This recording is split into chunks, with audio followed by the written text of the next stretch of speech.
Overdrive, hour number 2. Jim Tatti, Frankie Corrado, and Dave Feschuk from the Toronto Star. Shortly, Dave Naylor will join us. So to sort of circle around from what we talked about earlier, I think it's always incumbent on the front office and the franchise to provide a template for success. And I don't know when into Nathan Rourke's decision or, who made it to start him. And obviously in rear view mirror analysis, it didn't look too good, but you have to start somewhere. But I'm certainly hoping that the Argos, and I guess their head coach said he didn't want to Nathan Rourke, Chad Kelly on Thursday night, so they haven't made a decision yet, but we'll see what happens. See Matthew Shinetti's report today on Twitter. Chad Kelly's doing all the first team stuff in practice. All signs point to he's going to start sooner rather than later. Just how soon is that? Maybe you have a short leash on him, though. Yeah, short leash. I mean, ultimately, you got to play, right? I mean, there's no substitute for playing games in football. There's just practice reps do not equate to game reps. You see it in the NFL all the time. Preseason reps don't equate to regular season reps. No, they really don't. And yet a lot of NFL teams have, they're battling for who's going to be their starting quarterback. Some of those guys got some serious minutes on the weekend. Yeah, for sure, and that's fair. But coaches want to see things, and they want to see looks, and there's a lot of different factors. But my thing is, I think you're better to just throw them in there. You got these guys. These guys are just not two quarterbacks. They very well could be and should be the best two quarterbacks in this league this season. And I just think, it's inevitable they're going to need some time to shake off the rust. So the sooner the better. You're 5-4. If you're BC, you say, okay, we might lose a couple here because this guy is rusty, but we can afford to because we have every bit of faith that there will be a strong stretch drive here as soon as he gets up to speed.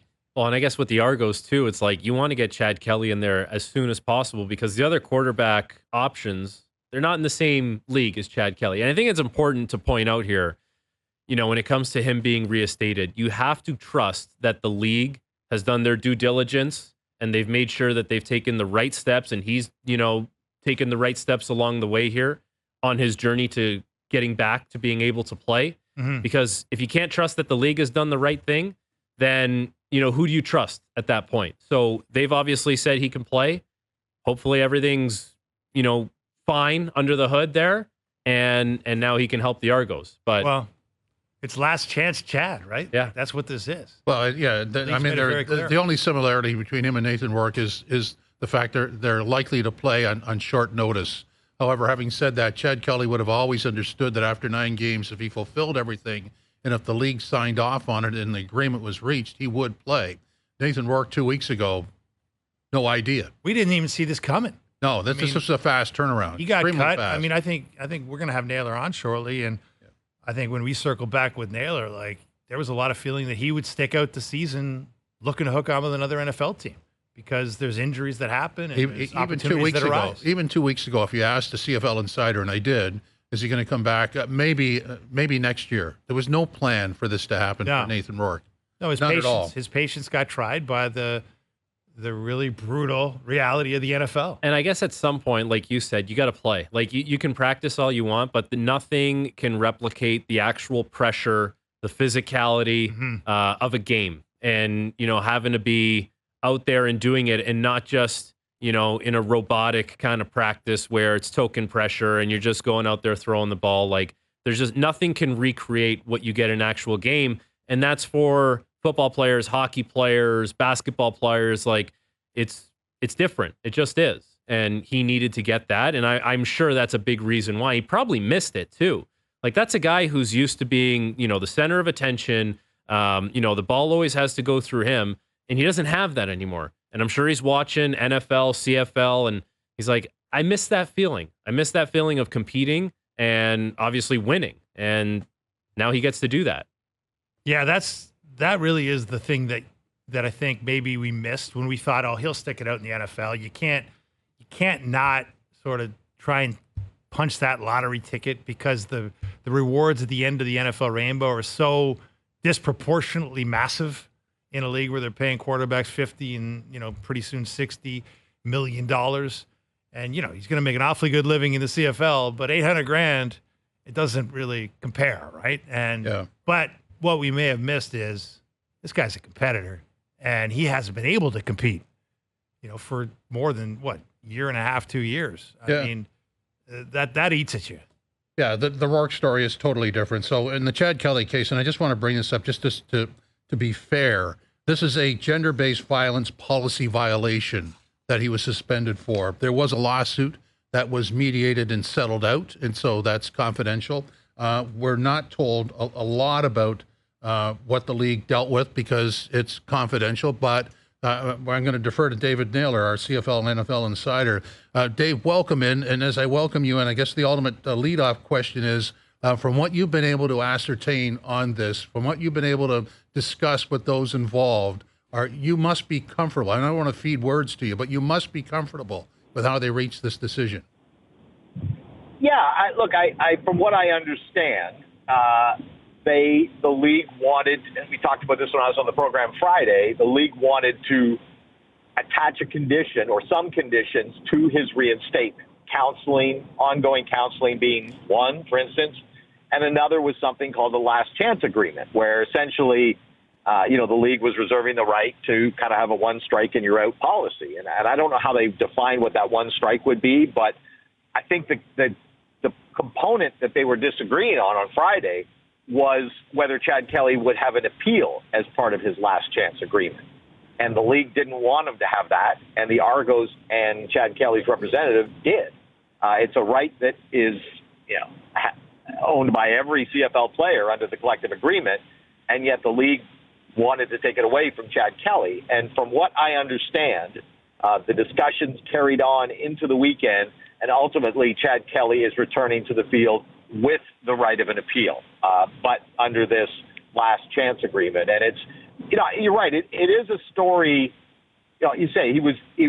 The discipline falls under something called the gender-based violence policy, and the league never made clear what Chad Kelly did and what he didn't do, or any details of it. And I think that created a difficult situation for people to try to evaluate where they stand on this when you don't know what he did and what he didn't. And, we, TSN, came into possession of an executive summary of the independent investigation that was done over 3 months this past winter. And so we know exactly what he was alleged to have done. And we also know which of those allegations were corroborated and which were not. And there were 6 allegations. 3 of them were corroborated. 3 of them were not. And the ones that were corroborated, 2 of them had to do with him yelling at her, screaming at her, calling her a bleeping bleep, that kind of verbally abusive behavior you would consider. And one was repeated romantic invitations, which I guess the most pointed of which would have been him sending her a text during a game or leading up to a game in Hamilton and asking her to come to his hotel room. So, we know what allegations were corroborated. We know which ones weren't, and ultimately, I think I'm just taking this from social media. There's sort of a sense with a lot of people that there might have been some physical violence involved here. And I'm not trying to rush to judgment on Chad Kelly, but that was never part of even the allegations, much less, something that was corroborated. It was never alleged to have done that. There was never an allegation of that. Okay, so, moving forward, I would suggest to you that the next CBA done by the CFL and any other league would be a little more specific on these type of things if there is, in fact, loopholes in other CBAs. It seems like there is one in the CFL. And the other thing is, as you move forward on a subject like this, you want to put in mechanisms to make sure that it does not repeat, not just for the player, but for anybody else. And from what I've read about what Keith Pelly has instituted, it seems like he's done that. Yeah, I think that we've seen in Keith Pelly's statement that they are going to put things in place within the culture of the football team to make sure that everybody is aware of what's acceptable and what's not acceptable, and that especially that there isn't a pattern of unacceptable behavior that evolves in the workplace, which is unquestionably what appears to have happened in Chad Kelly's case. And I think there's a lot of people saying kick him out of the league, don't allow him back in the league, and I think there is some school of thought on these matters that say that you're better to educate somebody, give them counseling, and keep them around than you are to just cut them loose into society, where obviously they're not under any obligation to get counseling or help for whatever tendency they have. I mean, that's one school of thought on this, but no, I think both the Argos and the CFL probably learned a lot through this process, and I give the league mostly kudos for how they handled it. I mean, there was a outcry in the offseason, to rush to a judgment on Chad Kelly and rush to discipline, and the league said, hey, no, we're stepping away. And we can't do an internal investigation. This can't be an Argo investigation. This can't be a CFL investigation. This has to be independent. So they brought in an independent investigation, a company that does this, investigates workplace issues, and that's why they're ultimately able to get to some answers. The tricky part is those answers weren't shared with the public, and yet this is a very public. I mean, besides our reporting, this is a very public case, and as you've noticed, there's probably more opinions on this than pretty much anything that's happened with the Argonauts in a long, long time. No doubt about it, Dave. So that brings us to Thursday night and Saskatchewan visiting the Argos. And the question, given the return to the CFL that we saw yesterday from Nathan Rourke out in BC, 8 for 25, a couple of interceptions, and a public apology from Rourke to the fans of BC that was not his best football. Should that be a cautionary tale for the Argos, Dave, that maybe, throwing a guy into the fire after he hasn't played in quite some time, a la Chad Kelly, might be a mistake? Yeah, I think Chad Kelly should send Nathan Rourke a thank you card for setting the bar so low for returning quarterbacks. But, I know Nathan a little bit, and that apology was sincere, and it's unnecessary. You don't need to apologize. No one thinks he wasn't trying his best, but, I think he felt that he let everybody down. With 35,000 people in the building, playing their rival, and he was, by any measure, terrible. Here's why I think Chad Kelly can be a lot better. Nathan Rourke has been in 4 playbooks in the last 4 months. The Patriots, the Giants, the Falcons, and the BC Lions for about 5 days. And in 3 of those teams, he's playing a different game. Never mind, a different scheme. In Chad Kelly's case, he's had the Argo playbook, since obviously it's tweaked from year to year. But during the offseason, quarterbacks are in conversation with coaches. Certainly during his suspension, there's nothing in stopping him from having conversation with coaches, doing film study with coaches, certainly knows most of his teammates. It's not like he was away a year and a half like Nathan was. He's really only been away half a year, and again was actually present briefly at training camp. So I think when you add all that up, there's a more reasonable chance of success for Chad Kelly than there is for Nathan Rourke. Yeah, here's the other reason I would play Chad Kelly is the Argonauts quarterbacks have not been very good this year. I mean, give the Argos credit. They've kept their head above water because it feels like every week they get a touchdown on returns and they get a touchdown on defense.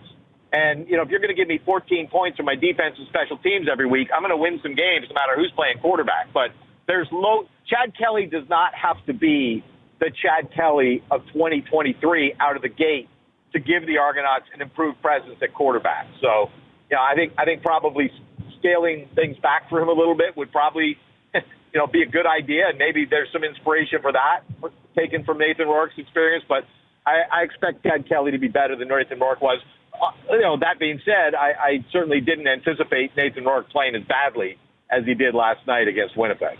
Do you think Nathan Rourke's pursuit of the NFL comes back again? Like, how long do you kind of figure he sticks around in the CFL? Because last time, we hadn't really seen anything like what Nathan Rourke was doing, and he's kind of right back where he started. Like, what would he have to do to kind of get back into the NFL circles?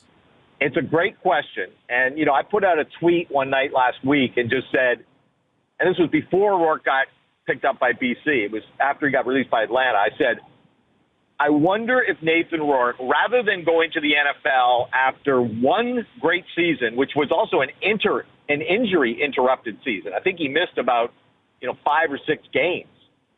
So it's really 2/3 of the season. Rather than running to the NFL after 2/3 of a season, should he have tried to stack seasons? Right? He was only 24 in that season in 2022.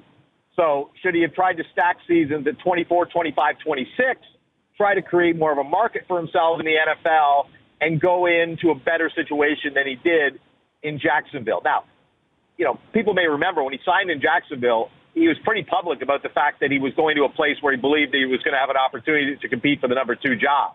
I asked Doug Peterson during training camp last year, is the number 2 job a competition? And he flat out said no. It was C.J. Beathard. So not the first time the personnel department and the coaches haven't been on the same page about signing a player, what would be at that level, a lower-level free agent. So that's one thing.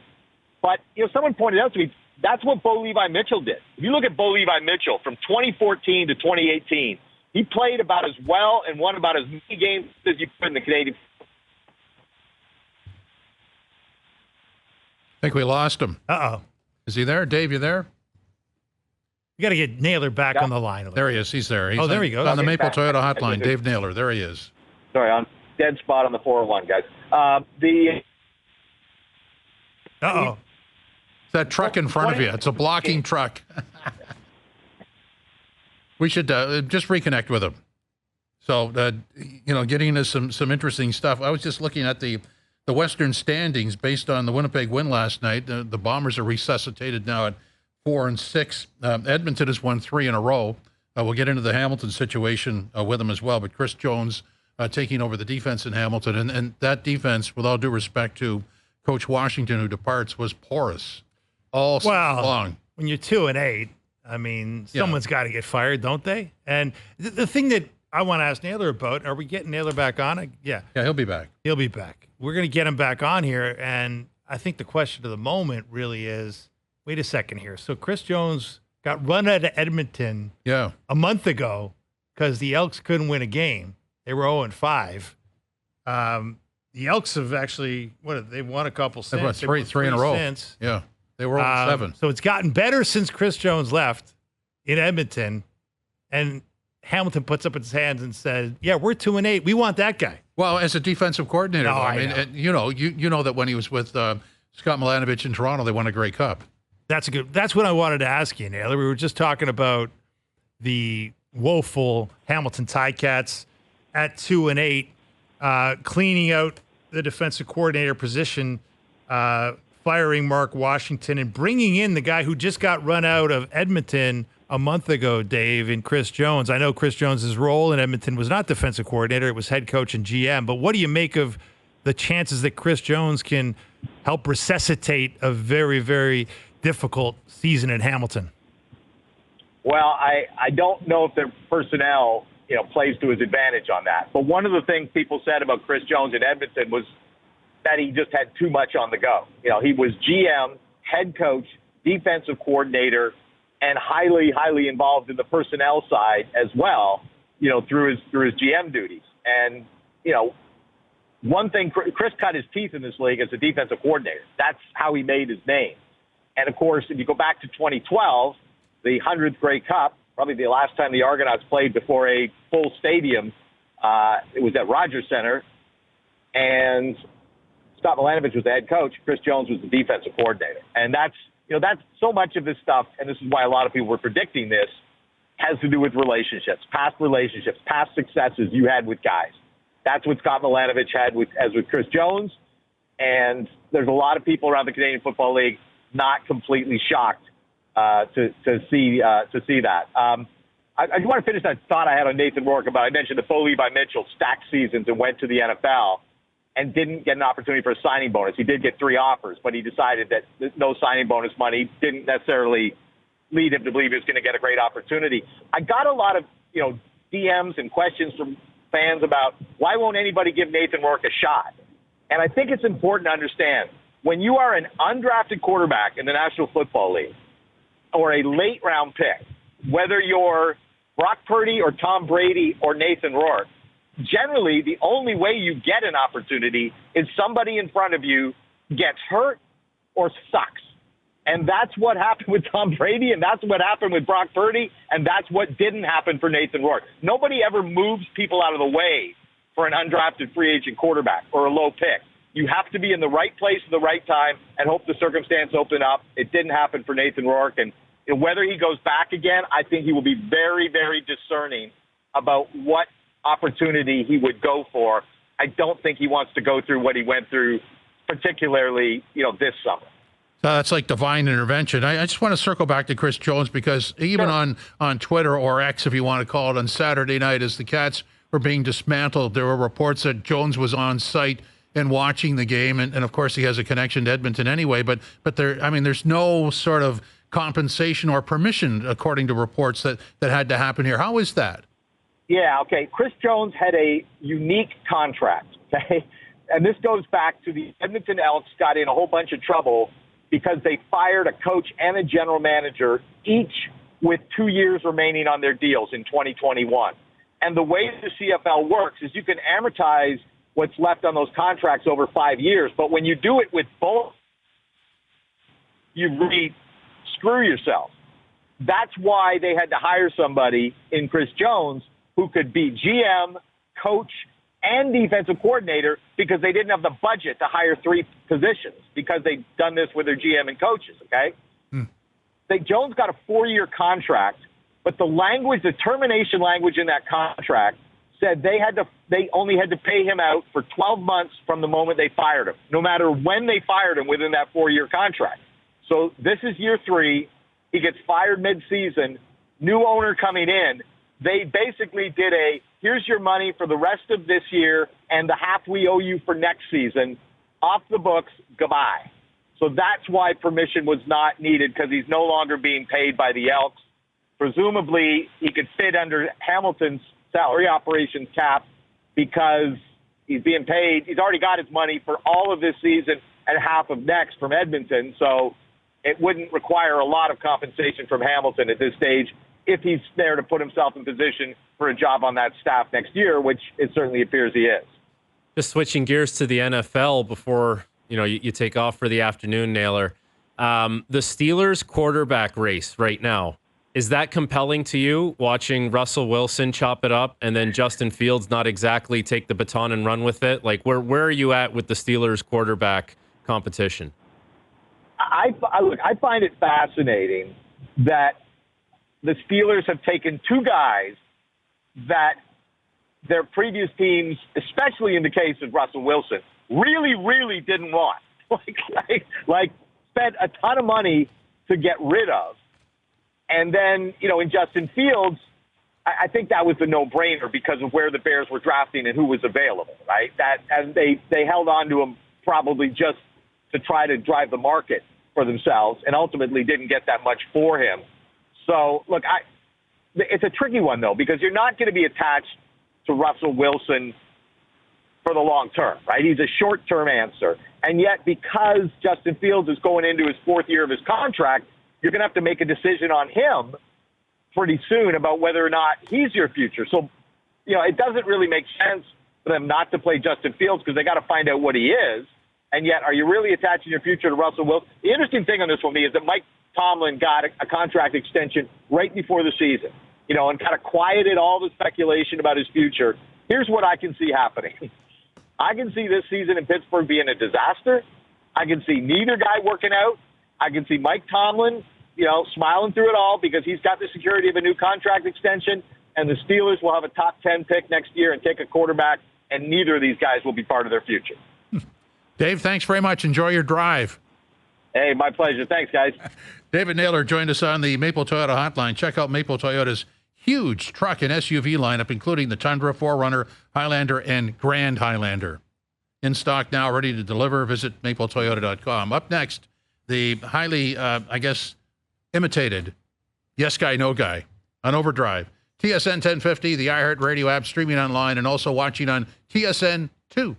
Oh, yes, guys. Somebody turn the fan on. Doogie's in the studio now. Oh. And he's got the high-powered cologne on. My This doesn't goodness. happen when the O-Dog's in here. He doesn't let him in the studio. No, that's... Is that true? That's not necessarily No, he'll true. let you in the studio. No, I've been in the studio. Have you worn the cologne in front of O-Dog? They've smelled something. Like the humidifier was a storyline. Like when I had it in the studio. Because You don't have it anymore? It's a mini one. It's back there. It Okay. is still back there. It's not rolling anymore. It hasn't rolled in about 7 months. I mean, you've been in the studio for 45 seconds. It's already drifted right Yeah. across the set. And that's happened around here before. What kind Yeah. of cologne do you wear? Like there's a couple of brands that I Oh, a mix around. blend. A blend. There's a blend. I usually like Oh. to spray two to three different types At the same time? at the same time. Usually like Oh, my. 2 on over Oh. here and then another one on the neck. Wow. Why? How many you got on now, Doogie? There's about 3 on extra right now. Just It's a to- special day. So let me ask you this. You didn't buy that yourself, did you? I did, yeah. Oh, you did? Yeah. It was your idea? It was my idea. Sorry to hear that. Yeah.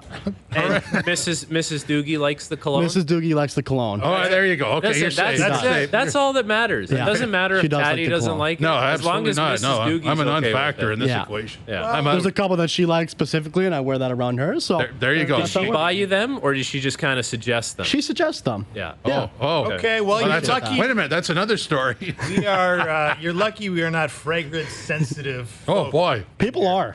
People are. We're It does not. happen. Thankfully. Oh, boy. But we're Yeah. getting there. We Yeah. could be converted into All right. fragrance We got to sensitive. get going here. We do. Yes guy, no guy. Ladies and gentlemen, boys and girls, drivers and passengers, and cologne buyers everywhere. Time now for our Yes Guy, No Guy. Go ahead, sir. That was classic. Well, the news of the day, the headline of the day, we opened up with it. The Montreal Canadiens acquiring Patrick Laine. Some tumultuous times throughout Columbus, throughout Winnipeg, and now lands in a Canadian market yet again. And my Yes Guy, No Guy for you guys is Patrick Laine will thrive in Montreal and score at least 30 goals next season. Yes guy. Yes, guy. Yeah. JP knew already I was Wow. going yes, guy. That was quick. Yeah. Let's say Patrick Laine plays 70 games this year, because I don't know if you can expect him to play a full 82. Like, he's going to get hurt at some point. He might not play every game. But if he plays 70 games and Kirby Dach is healthy and Alex Newhook kind of plays the way he did last year, I have no issue seeing Patrick Laine score 30 goals. Like, I think it's very, very attainable for him. I think he's going to be put in a good position to succeed, and I think it's going to be a good environment for him, something he needs, and he's going to get 30 tucks next year, Doogie. Wow. I'm a big no guy, and don't get me wrong, I'm pulling for him. I like talent. I've been really fascinated with Patrick Laine since he arrived in the league. But let's look at it, Frankie. You want him to play 70? You want him to play 70? Okay, let's look at last year, 18. Year before that, 55. Year before that, 55. Year before that, 46. Year before that, 68. So that's 1, 2, 3, 4, 5. That's 5 straight seasons. been a where it hasn't while, reached man. 70. Been a while. One of them's a COVID season, 28, all right? 29. Okay, 19. fair enough. Good point, guy. Yeah. But This won't hurt a bit. Okay, I the two lied. prior years to last year, like last year he played 18, but the goal totals in those two prior years, he's like 24, 25. Yeah. Like, he can produce. He's just got to stay healthy. right, last year, clavicle, player assistance program stint. I'm not going to go down the laundry list of all the stuff that's happened, but the bottom line is, look, I don't doubt that this guy is an elite goal scorer. You look at of the people that have played 400 games since he arrived in the league, he's 17th in goals per game. That's incredibly impressive. You know, that's 35 goal pace. He can do it. The point is, will he be around to do it? Is he durable enough? Is he dedicated enough? That's why he's on his third franchise, guys. And I'm not sure why it's going to change in Montreal. Did you see? Sorry, Jimmy, just before you go. Sure. I don't know if this is going to sway you at all. Maybe I'll try and sway The you. opinion's already made. Okay. Let me Very see. few people get to sway the Tatman's opinion. JP sent us something. It's the most goals by a player with the Canadiens since the 2016-2017 season. That's Patrick Laine's first year. Brendan Gallagher has the most at 141. Patrick Laine has 204. Like, he's joining a team where he's going to be, for sure, the most potent offensive threat, probably outside of Cole Caulfield. But all that does is point out the fact that the Canadians haven't had any good players. They haven't had a talent like this guy. Yeah. Well, they do now, but Over the span over we're that talking span. about, they have not had that type of a player. I'm going with the yes guy. He's going to get the ice. He's going to get the opportunity. The health, the other issues we don't know about, they should take care of themselves. But if he got 30 goals for them, they'd be thrilled. And so would the fan base. Of course. That's what you want your front office to do. Give us a chance. And they're doing that. Yes, Guy.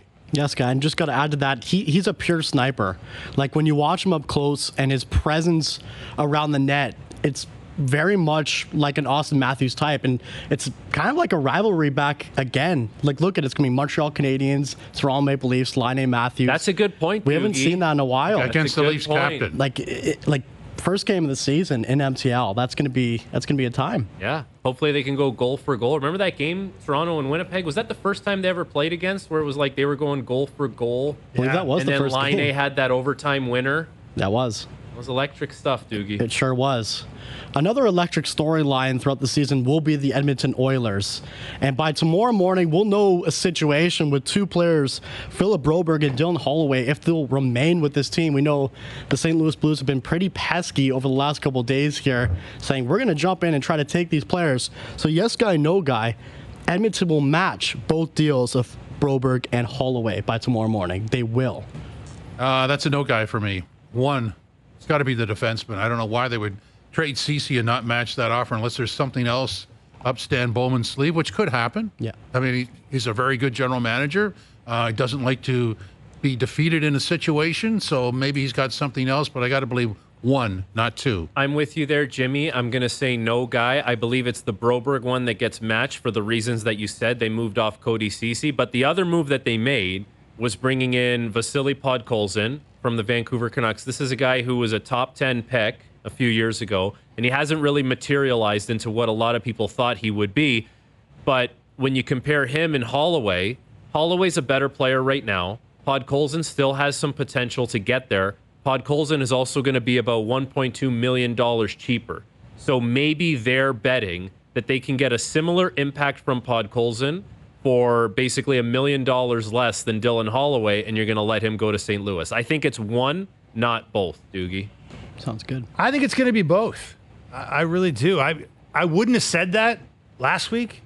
I would not have said that. But it looks plausible now that they could make a very strong statement, tell Doug Armstrong to go back from where he came from and don't bother coming around here anymore.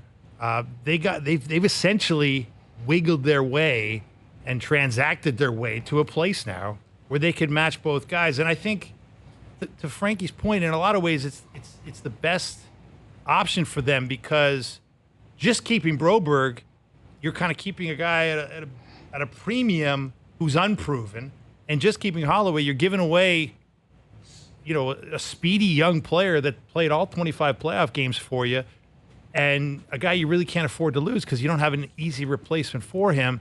The best case is to keep both, even if you're paying a little more than you'd like for both, and I think they're going to get it done. Agreed, and I think the trade of Cody Ceci to San Jose was an indication of what you're saying, Dave, in this situation where they would prefer to keep both of them, but at the end of the day, with the money and the financial state that these teams at, they've made a lot of moves throughout the offseason. So if they do keep these guys, or at least one of them, it's still a positive mindset there. I'm going to stay on the offer sheet conversation because we haven't seen a lot of it, but Frankie, being in the league and kind of seeing this firsthand, yes guy, no guy, offer sheets should become a normality more often in the NHL. I'll say yes guy, Doogie. Like, I like the entertainment value that they provide from a fan's point of view, but from a player's point of view, for the longest time, if you were a restricted free agent without arbitration rights, you had no leverage, and you were basically at the mercy of the team that drafted you and signed you, and they would say, this is our cap structure, you're making this much money, like it or not, come back to training camp, and when you have arbitration rights, we'll talk. Now, all of a sudden, cap is going up, teams are going to have a little more money to play with, maybe these RFA players get a little more of that leverage back, and of course, you have to be good enough to warrant an offer sheet, and especially an offer sheet with big money that teams maybe don't want to match, but I would love to see this become a normality for the entertainment value, and so those RFAs have a little more leverage and they can get their money instead of being squeezed by the teams. I'm going to go with yes, guy, just based on the wording. You say should. They should be, but I don't think they will be, because really, if you're putting an offer sheet in, you're actually overpaying for what the market value is. And as you're going to do that, you should ask yourself, why is the team that already has this guy not giving him market value, and why do I have to give him more? But the question is, should they be more prevalent? Yes, guy. I'm a yes guy based on your logic, Tap Man. I think they should be. You love the aggression. You love the intrigue. And I do think there's a chance they'll get a little more common if the cap continues to rise. Because clearly you need, if you're going to overpay, to the Tap Man's point, you need cap room. You need to be in a situation where you don't mind overpaying because you got a little headroom there and you're not up against it. So, but I'm a little pessimistic because it's a nice tool in the toolbox, but it's not one that fits many teams' situation. Yeah, that's a really fair point. And if we see it between 1 to 3 times per season, that's a lot. Like, this is a time we haven't seen much of this in a little bit, and now it involves a Stanley Cup contender, 1 win away from the Stanley Cup in the Edmonton Oilers. So you did make the point early in the show with Doug Armstrong and the relationship he had with Ken Holland. So we'll see where that goes about tomorrow morning. Let's shift our gears to the Toronto Blue Jays. We know the season it's been for them. Back in town against the Cincinnati Reds tonight, Kevin Gausman taking the hill. And before I ask you this question, Chris Bassett was on our good friend Chris Rose's podcast, and he had some glaring comments on the season and the connection to Shohei Ohtani. So I'm going to let you guys listen to this first, and then we'll dive into it.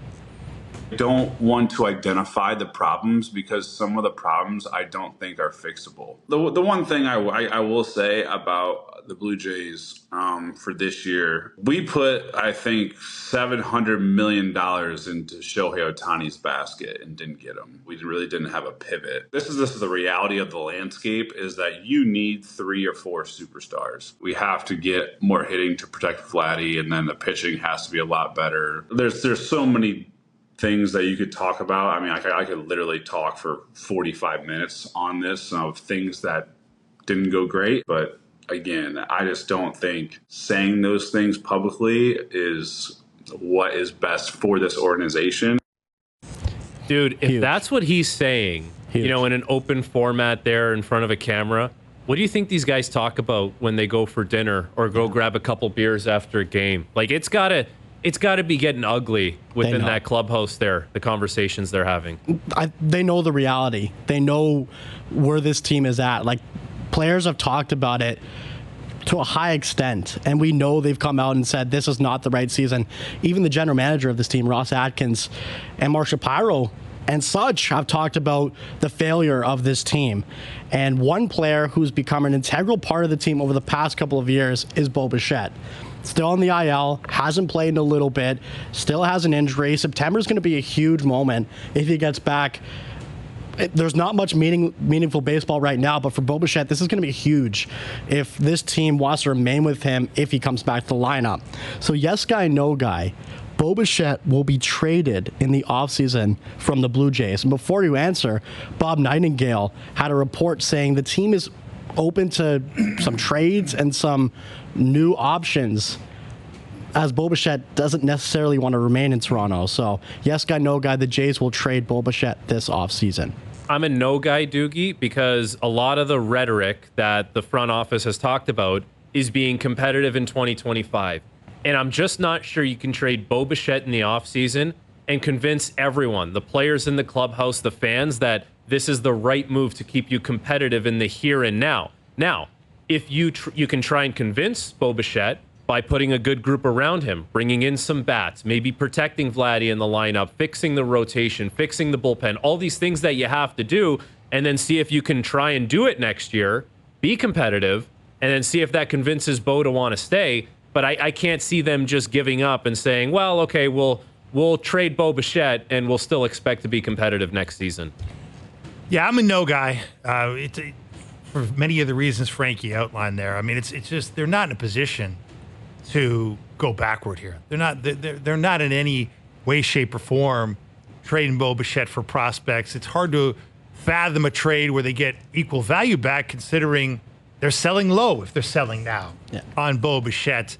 But man, I mean, this is a worrisome time for the Blue Jays, because the red flag for me, Tap Man, before you answer, in that Bassett comment, is some of the problems I don't think are fixable. Yeah. Were the words that came out of his mouth. And we could talk a little bit about what that might be, but Where are you on Bo Bichette? I'm a no guy on this. I just think it would be a disaster. As I said earlier in the broadcast, it's incumbent on the front office to build around star players. If you have to peel off the star players, you'd better make the right trade. And I don't have the confidence that this front office will make the right trade. So I'm going to go no guy. And as we all alluded to, if you're just tuning in on Overdrive 1050, we're asking, how should the Blue Jays front office handle the Bo Bichette situation? And the options are explore trade options, which is at 63% at the moment. Sign him long term is at 17%. And then see how 2025 plays out is at 20%. So the Blue Jays fan base is saying that trade option is probably the best way here. We'll see where it goes. I think, as I've said, September is just going to be a massive focal point for him and the franchise moving forward. We have time for one more, and this revolves around a veteran, Joey Votto. Oh. If you see the connection, the Cincinnati Reds are in town. I see that. It's a 3-game set. Oh. He is hitting 154 in AAA Buffalo in 14 games and has 6 hits on the year. But as a Jays fan, you know the season isn't where you want it to be. They're nowhere near a playoff spot. There's not much to play for right now. Yes guy, no guy. Joey Votto should be called up for this series at Rogers Center these next 3 games. I'm going to say yes guy because now all of a sudden you got people who are saying, I got to go see Joey Votto play for the Jays. And they're playing against the Reds. So you guess what? You know what that does? More tickets being sold, more people going down to the ballpark. Forget about the fact that maybe his play in the minors doesn't exactly warrant it. Joey Votto's career and what he's done for the game of baseball in Canada and for Canadian baseball players trying to pursue their dreams in the MLB, that warrants it. So Joey Votto should be playing against the Reds this weekend. I'm a no guy because as much as I could see a little bit of a ticket bump and that could be attractive to a team that just renovated its stadium to the tune of $400 million, I don't want to put Joey Votto in that position. And, you know, he's just not the same player, obviously. He's 40 years old. He's hitting under 200 in Buffalo. It hasn't been going particularly well. He's been struggling to get healthy all season. Why do I want to come up, ride him up the QEW and expose all that to a major league audience? Unless he's 100% comfortable with it and he's pushing to do it, I'm not going to subject him to that at a moment like this because, to your point, he is one of the greatest players to ever come out of Canada. He's the best player that's ever come out of Toronto by a mile, and he should be treated with respect and not as a dog and pony show. Yeah, well said. So I'm going to go no guy because I'm going to say it this way. Joey Votto and the Blue Jays are both better than that. Agreed. One more supplemental yes guy. Okay. Oh. No guy. I can't believe I'm adding this. Wow. We'll see him on the roster at least one time this season. If you don't see him this weekend, you won't see him at all, guy. It's Monday, Tuesday, Wednesday. So sorry. If you won't see him this weekend, you won't see him this season, guy. Got it. My apologies. All good. No guy. I think it's doubtful unless he can really turn it around because it's been a struggle for him, and I feel for him, and I'd love to see it, but there's just really not a lot of signs that it's coming. Looks like a great guy, interesting character. Would be nice to see him. And you're walking around the Rogers Center. There's a lot of Votto jerseys and Jays jerseys. It's a shame it didn't happen before. It's unfortunate, but we'll see. There's only about a month and a half left. It's an unfortunate set of circumstances. It's really nobody's fault. Oh, sorry, guy. It's an unfortunate set of circumstances. It's no one's fault. Are you talking about Joey Votto's season or not one, but not two, but Mr. 3 colognes over here? Doogie. Oh, well, that is an unfortunate set of circumstances. We got some tweets coming in about this. Job, Doogie. Very well done. Thank you. Scent-free building. Just saying. That's all. I'm just. It's a policy. It's scent-free. I'm in charge of passing along company policy. Got to get nose plugs. Yeah, when you sit in this seat, you got to push the company policy out there so that people understand what it is. I got to say, unfortunately trimmed his nose hairs today. That's why he can smell it. Oh, look, I could be outside. I could smell that. Tell you what, I was a little turned off when you first showed up, Josh. Yeah. But now that you mentioned it's 3 colognes, I think it's kind of a baller move. Like, I'd never heard of that. There you Cologne go. blend. I like one it. on the neck, one on the arm, one on the back of the neck. Maybe we could do a Yes Guy scent. Okay. Yeah. Add that to the store. Yes Guy scent. Yeah. There we go. Smells nice. Yeah. Well, you don't have to say that. Just. All right. So what are we doing next? Are we doing this something to chew on, or did we already do that? We can wrap it up right now. Okay. Yeah, but Exactly. I'm talking about the next segment. You know what we'll do, Jimmy? We'll go to break. Yeah. We'll just have a short little segment after, just a little minute. Thanks A for little that. rerun. Okay, good. Yeah, this is Overdrive on TSN2, the iHeartRadio app, streaming online and listening on TSN 1050. That's a little thing we like to call the Yes Guys Stroll. Welcome back to Overdrive. Jim Tatti, Frankie Corrado, and Dave Feschuk. So, we've talked a lot about in terms of developing players and all that, and I guess, in the minute and a half we have left before we break for the top of the hour, I mean, how vital is a positive environment for an athlete?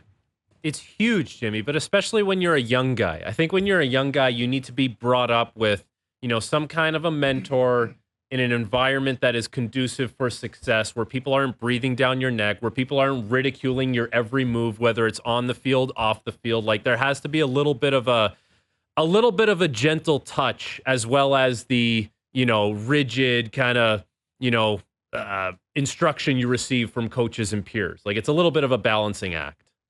It's a huge balancing act in this day and age, right? Like, you've been hearing, tales. I've been talking to a lot of people around the Olympic sports area, right? And how do you blend the cutthroat nature of elite sport, where it's all about high performance, it's about, tenths of seconds, hundredths of seconds, and how does Canada get to the podium? Blend that with safe sport and treating people like human beings.